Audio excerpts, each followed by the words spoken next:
There came a very impressive scene. An immense ball of fire fell among some beautiful mansions, causing their instant destruction.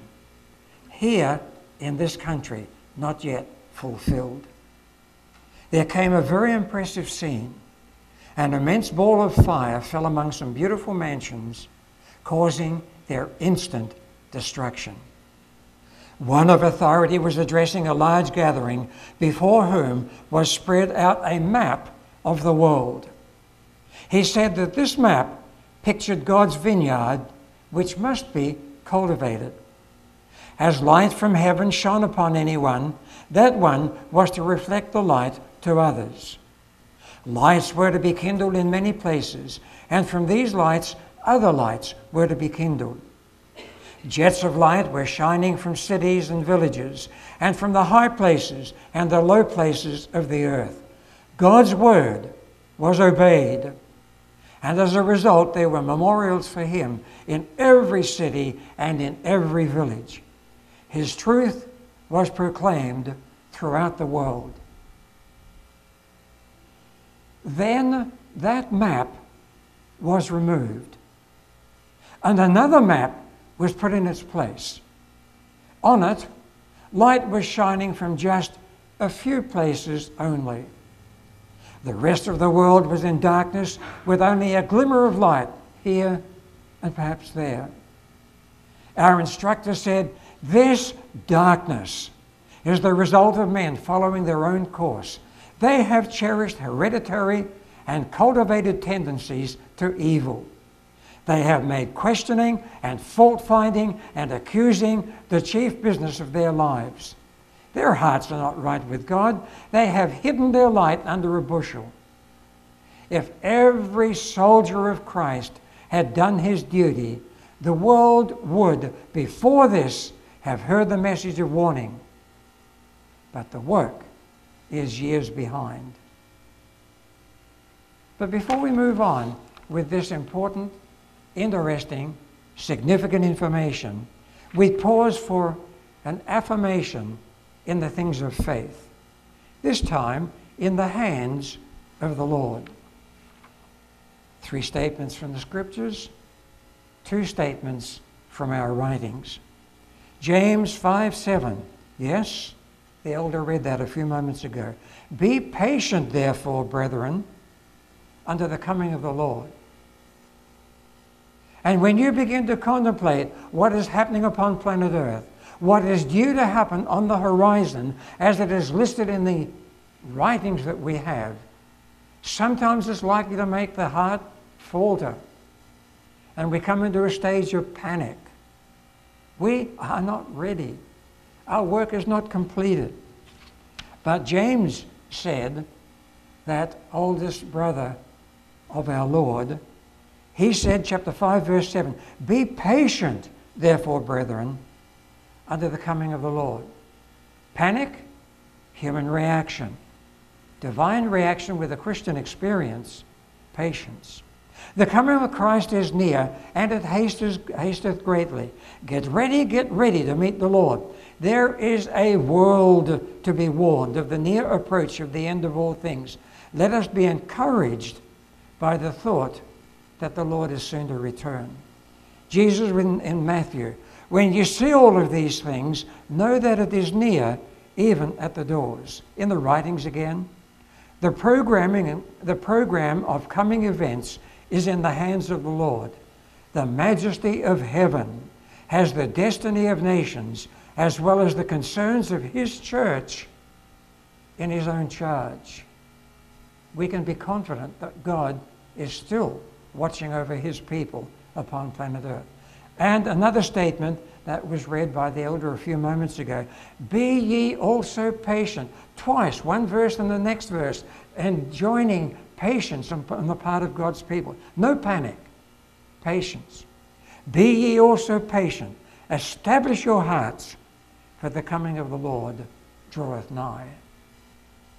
Now we go back to the information that is in our writings.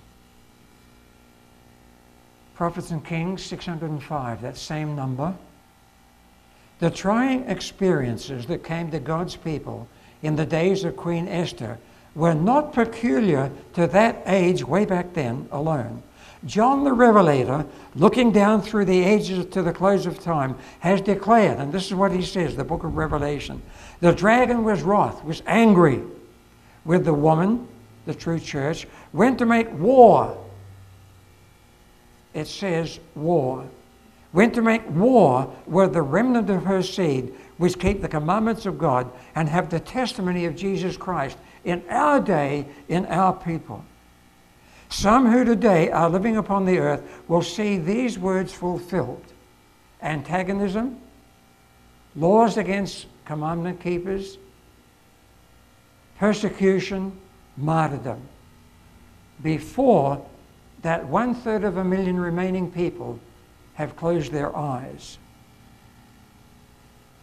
Some who today are living upon the earth will see these words fulfilled. The same spirit that in ages past led men to persecute the true church will in the future lead to the pursuance of a similar course towards those who maintain their loyalty to God. Do you maintain your loyalty to God? Of course you do. That's the reason why you're here at the present moment. The decree will finally go forth against the remnant people of God, and it will be very similar to that was issued by Ahasuerus, Latin, Xerxes, Greek, in the time of Queen Esther against the Jews. The reverence of God's people for his law is a constant rebuke to those who have cast off the fear of the Lord and are trampling upon his holy Sabbath. Some who today are living upon the earth will see these words fulfilled. So thus far, 3 segments of information.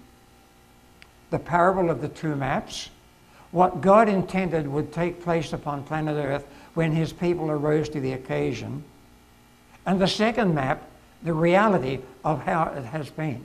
Yes, God's Advent people have done a remarkable work and are doing a remarkable work around the world. I have seen it. My wife has seen it in 75 different countries.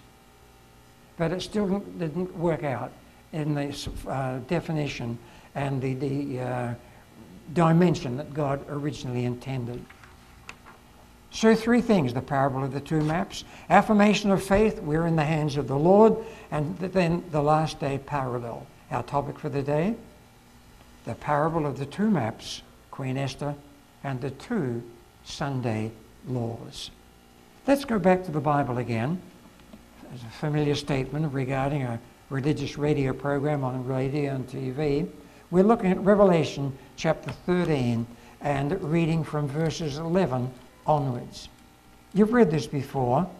You have read all of Revelation, some of which you understand, some of which you don't. And I suppose we are all in that circumstance. But you've heard it presented in evangelistic efforts, and I'm sure you will hear it again. Revelation 13, if you could turn to that in the Holy Scriptures, verses 11 onwards. And this is what it says here.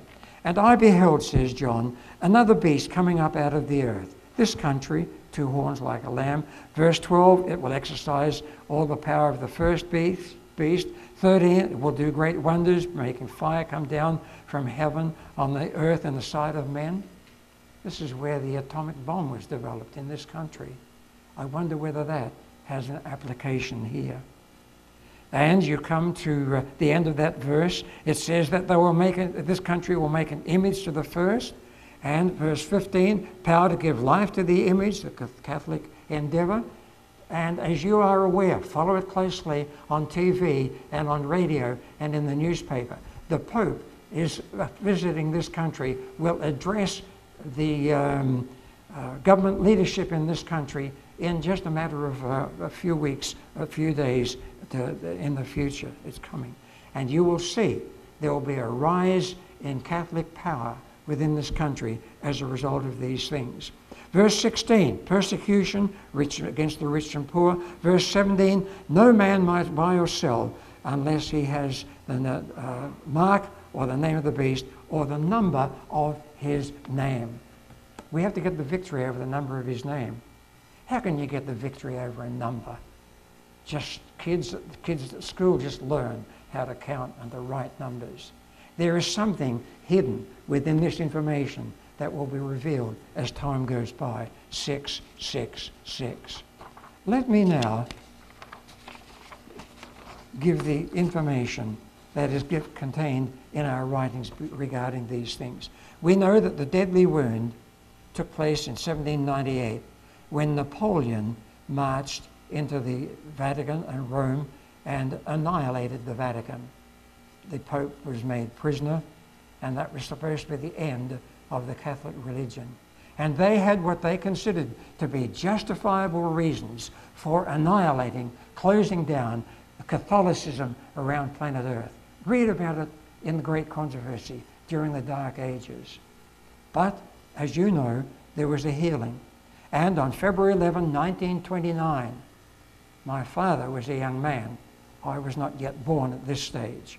But on February 11, 1929, Mussolini and the Pope made a treaty, the Lateran Treaty, signed it, re-establishing the Vatican.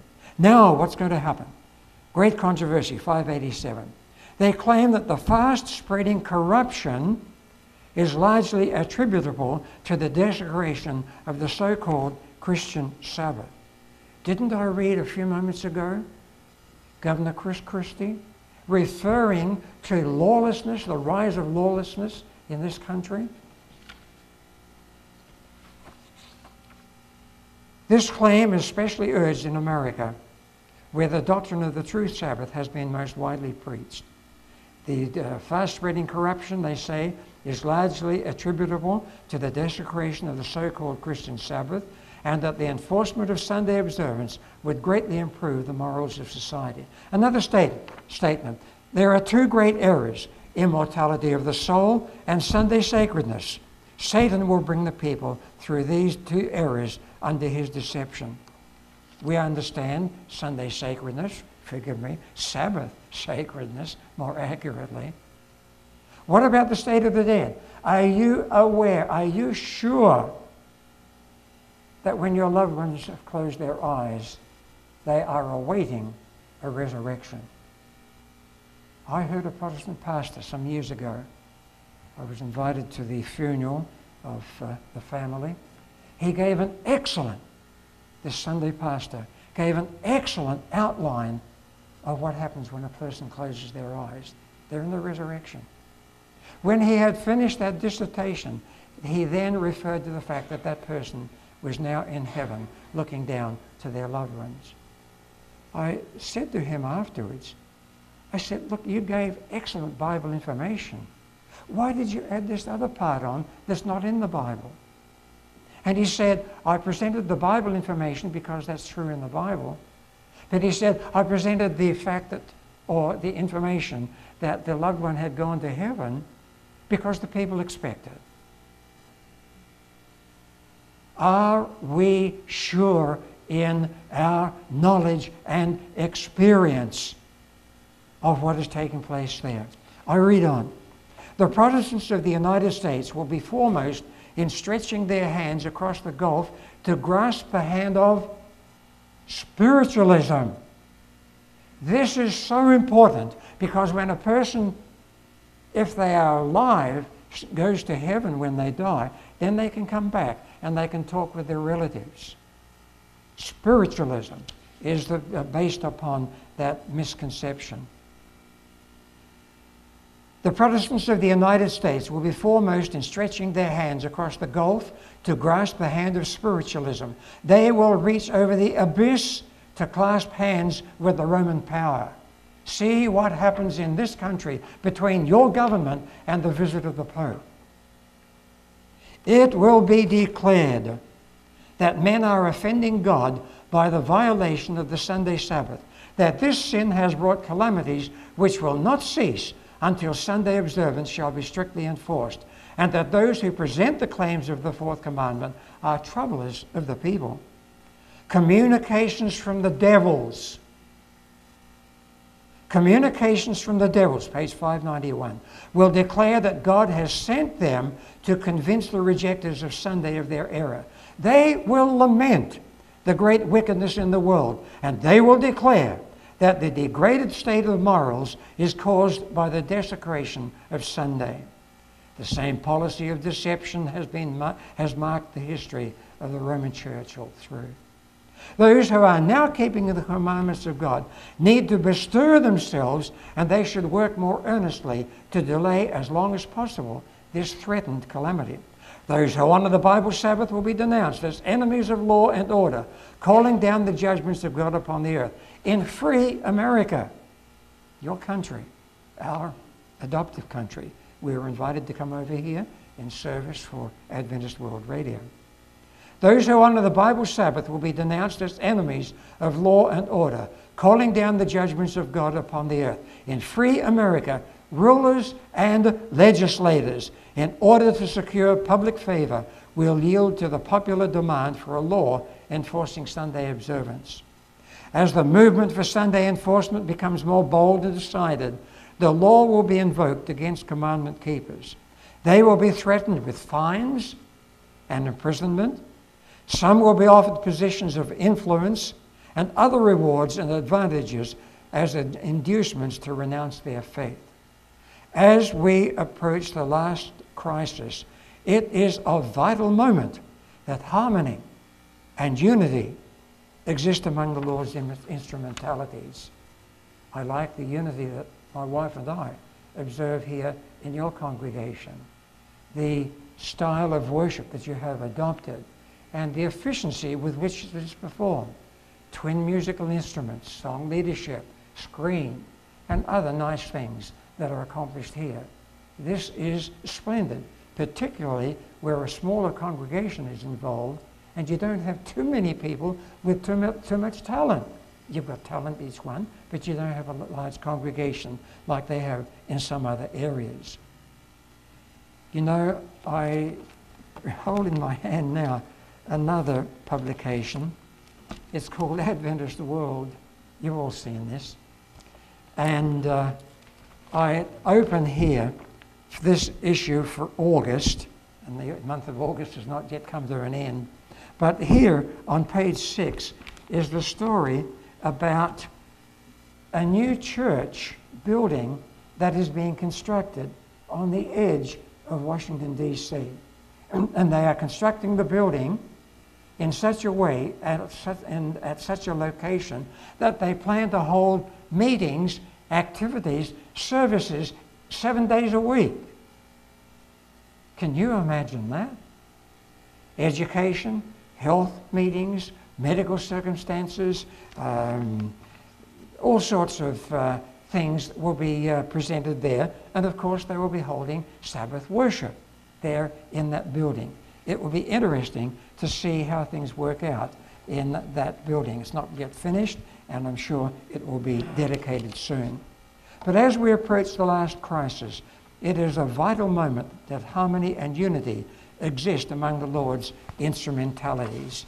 And even though there are problems and difficulties arising amongst Adventist people in different parts of the world and in this country, we need to exhibit loyalty to the work of God, loyalty to the administration, service and cooperation with pastoral leadership in all of these matters. As the defenders of truth refuse to honor the Sunday Sabbath, some of them will be thrust into prison, some will be exiled, yes, to a desert island or an uninhabited or small population on an island somewhere is what we are told. Some will be exiled, some will be treated as slaves. Reverse slavery in this country. As the storm approaches, a large class, can I say this again and emphasize it? I am reading from our writings, Great Controversy. Read it for yourself, page 608. As the storm approaches, a large class who have professed faith in the third angel's message. Do you believe the third angel's message? Of course you do. So do I. That's the reason why I'm preaching. That's the reason why you are here in worship, Sabbath school, studying the lesson during the week, going through it during Sabbath morning. That's the reason why you are here for the worship service.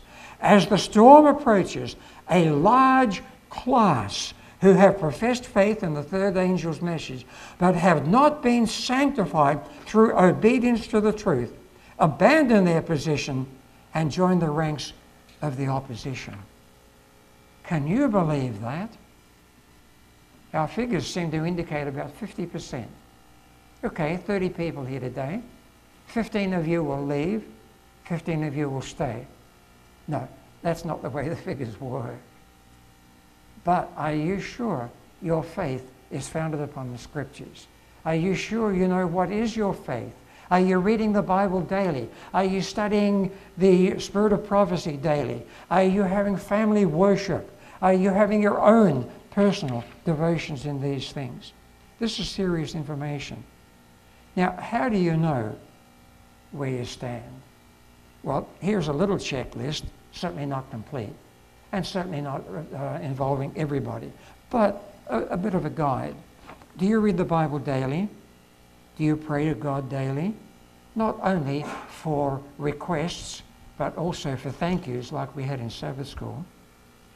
Do you study your Sabbath school lesson regularly? Do you participate in Sabbath school actively? Do you observe the Sabbath appropriately? Do you take part in the church services on Communion Day? And when your pastor conducts communion here, there will be the ordinance of humility. And you know, the ordinance of humility has many meanings, but one of the important meanings is it is a mini partial rebaptism. Have you lived a perfect life since you were baptized? We as human beings find that almost impossible, don't we? And even the best human life doesn't match up to divinity. John the Revelator, in his old age, declared that he was a sinner, and yet God gave him the revelation of revelations. He needed salvation. We need salvation. Our lives are not what we call human perfection. And when the communion service is being held, all of God's people need the ordinance of humility, a mini partial rebaptism. Other things are important. Do you pay an honest tithe? Do you dress appropriately for church? Do you have any bad habits? Maybe called sins perhaps, like you need to give up. Alcohol, street drugs, tobacco. What about young people experimenting in these things? They are dangerous. A quiet little affair here or there some people go into. Maybe a temper tantrum or two, sibling rivalry. Do you support your pastors in church activity, outreach events? What is your level of commitment to God, to the church? Still time to make necessary changes. The close of probation has not yet occurred. I read this information to all of the churches that my wife and I have the privilege of visiting by invitation. Now we come to the first Sunday law. And obviously, the Bible does not contain definitive, descriptive information on the magnitude that we need in our current era. And so we have the Spirit of Prophecy that fills us in with additional detail and information. Last day events, page 128. Sooner or later, Sunday laws will pass, or will be passed. And regardless of what we think, what we like, and what we don't like, there is no way that this world and those who are alive at the time will escape these things. Sooner or later, Sunday laws will be passed. Very soon, our nation, forgive me, your nation, or our adoptive nation, we were invited to come over here. Very soon, our nation will attempt to enforce upon all the first day of the week as a sacred day. This false Sabbath is to be enforced by an oppressive law. By a national act enforcing the false Sabbath, they will give life and vigor to the corrupt faith of Rome, reviving her tyranny and oppression of conscience. Soon the Sunday laws will be enforced. I read on. The prophecy of Revelation 13, the beast with the lamb-like horns, will be fulfilled when the United States shall enforce Sunday observance, which Rome claims as the special acknowledgement of her supremacy. Protestantism will give the hand of fellowship to the Roman power. then there will be a law against the Sabbath of God's creation. When the leading churches of the United States shall influence the state to enforce their decrees, the infliction of civil penalties upon dissenters will inevitably result. To secure popularity and patronage, legislators will yield to the demand for a Sunday law. When our nation shall enact laws enforcing Sunday observance, national apostasy will be followed by national ruin. What does that mean? My wife and I are reading Great Controversy. We're in the area of the Dark Ages and the horrible abominations that were practiced there against God's true commandment-keeping people in those days. I have visited the areas of Berlin and Germany and walked into one of those horrible death camps that the Nazis established. We are told there will be similar circumstances in this country. Unbelievable, but it will happen. How, when, where, what? We don't know all the details. But I read again this information. When our nation shall enact laws enforcing Sunday observance, national apostasy will be followed by national ruin. The first day of the week, a common working day, will be set up as was the image in Babylon. You remember? Gold, silver, brass, iron, clay. Then there was the one that was made all of gold, or at least gold-coated. And that one was a parallel to the Sunday observance in the last days. The first day of the week, a common working day, will be set up as was the image in Babylon. The decree enforcing the worship of this day is to go forth to all the world. The people of every country on the globe will be led to follow her example. The assumption of power on the part of our nation in the decree enforcing the papal Sabbath will be a warning to us. It will then be time to leave the large cities. Well, you're safe for a while in the North Vernon area. And some of you even live in country areas around these areas. The large cities of this country, obviously New York, LA, Frisco, DC, Chicago, you name it.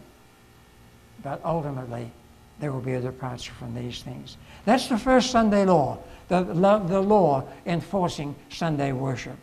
The second Sunday law is really an extension of the first Sunday law. It's the same Sunday law, but enforced now with penalties, including the death decree. Great Controversy 604. We all ought to be reading through Great Controversy. You should read Desire of Ages, Patriarchs and Prophets, splendid books. Great Controversy 604. It will finally be declared that we are deserving of death. Desire of Ages. It will finally be decreed that we will be put to death. A decree will finally be issued against those who hallow the Sabbath of the fourth commandment after a certain time to put them to death. When the protection of human laws shall be withdrawn from those who honor the law of God, there will be in different lands a simultaneous movement for their destruction. We will leave the smaller cities for retired homes in secluded places among the mountains. Mountains in Indiana, Illinois, Ohio? You've got to be kidding. I don't know where we'll go and what will happen, but God will care for his people. Early Writings 282, and that was the first Spirit of Prophecy book I ever read. I don't recommend that you give that book to people who are new to these things. But I went to the ABC in our state capital city, and I asked for some books of the Spirit of Prophecy. This was a small book, and it was cheaper. So I bought the small book that I had enough money to afford. It's still a good book, an excellent book, and I did find it very helpful. All right, Early Writings 282. There was a writing, copies of which were scattered in different parts of the land, giving orders that unless the saints should yield their peculiar faith, give up the Sabbath, and observe the first day of the week, the people were at liberty after a certain time to put them to death. Not the legal police force, not the army even. The people would be given permission to execute Sabbath keepers. Such problems coming in this country. Now, what happens to God's people? This is significant, important, and this is what we read. As the decree shall abandon commandment keepers to those who desire their destruction, the people of God will flee from the cities and villages and associate together in companies, dwelling in the most desolate and solitary places. Some will be imprisoned because they refuse to desecrate the Sabbath of the Lord. Some will be treated as slaves. Some will be exiled. Many will become martyrs for Christ's sake. All Christendom will be divided into two great classes: those who keep the commandments of God and hold the faith of Jesus, and those who worship the beast in his image and receive his mark. When the law of God has been made void and apostasy becomes a national sin, the Lord will work on behalf of his people. We can remember that. God's love for his church is infinite. You folk do have a nice appreciation for God's church, God's work, God's people. God's love for his church is infinite. Notice this: afflictions, crosses, temptations, adversity, and our varied trials are God's workmen to fit us for heaven's abode. Things we don't like that happen to us. The people of God, some in prison cells, some hidden in solitary retreats in the forests and the mountains, still plead for divine protection. It is now, in the hour of utmost extremity, that the God of Israel will interpose for the deliverance of his chosen. And so even though we are aware, even though we know difficult circumstances are coming, circumstances that we cannot work against very successfully over a long period of time, even though these things are happening, we know in advance the outline of what will occur, and we know in broad outline the preparation that we need to make, which is a solid assurance of our knowledge of Scripture, the spirit of prophecy, and an assurance that God is with us in the ways of salvation. Earlier we sang a hymn, and that hymn was "The Lord in Zion reigneth." And even in the turmoil of these last days, God is still reigning in the heavens. Our final hymn is number 442, "How Sweet Are the Tidings."